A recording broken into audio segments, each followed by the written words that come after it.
प्यारे बच्चों, कैसे हैं आप सब। PW एकेडमी में आपका बहुत बहुत स्वागत है।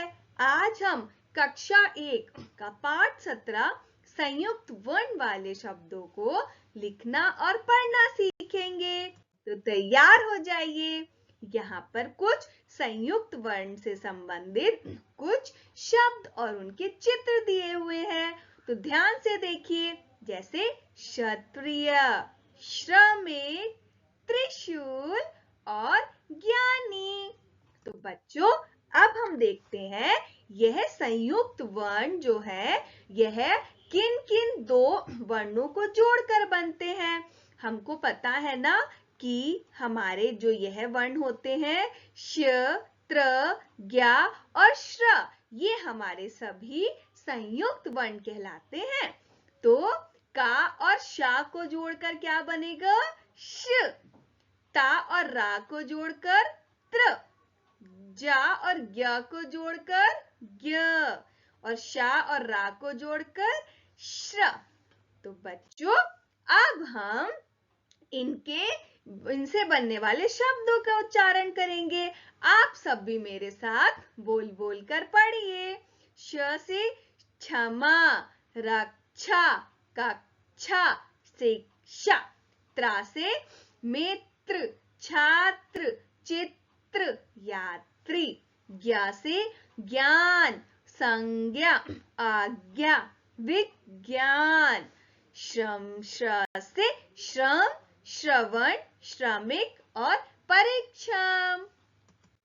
बच्चों, अब हम अपने ज्ञान की पोटली को खोलेंगे और झटपट उत्तर देंगे। यहाँ पर उचित शब्द चुनकर रिक्त स्थान की पूर्ति करनी है।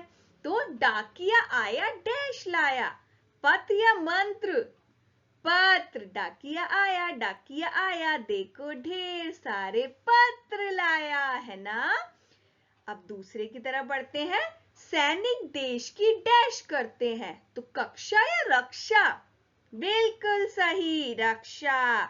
हमारे देश के सैनिक हमारे देश की और हमारी रक्षा करते हैं।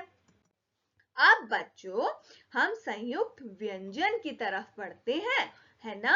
आपने कभी कभी देखा है कि कुछ शब्द आधे आते हैं, तो उन शब्द को देखेंगे। तो बच्चों, जब एक का के साथ दूसरा का आ जाता है तो यह कैसे लिखा जाता है? आधा का और का, और इससे शब्द क्या बनेगा? मक्का। सा जमा ता स्त, जैसे पुस्तक। ड जमा डा ड, यानी लड्डू। यानी जब दो जुड़ जाते हैं तो एक जो हमारा वर्ण होता है उसको आधा मान लिया जाता है। जैसे ब हलंत जमा बा, ब, है ना, गुब्बारा। ठीक है, समझ में आया? तो बच्चों, अब इसी प्रकार से हम चित्र को पहचान कर नाम लिखेंगे। यह हमारे संयुक्त व्यंजन पे है। तो यह क्या बना है? गन्ना। तो आधा ना फिर पूरा ना, तो क्या बन गया? गन्ना। ये क्या बन गया? अभी हमने पढ़ा है म, आधा का और का, मक्का। तो यह थे हमारे संयुक्त वर्ण। तो बच्चों, आपको संयुक्त वर्ण और व्यंजन पढ़कर कैसा लगा? मुझे जरूर बताइएगा। उम्मीद करती हूँ आपको समझ आया होगा। मिलते हैं अपनी दूसरी वीडियो में, तब तक के लिए बाय बाय।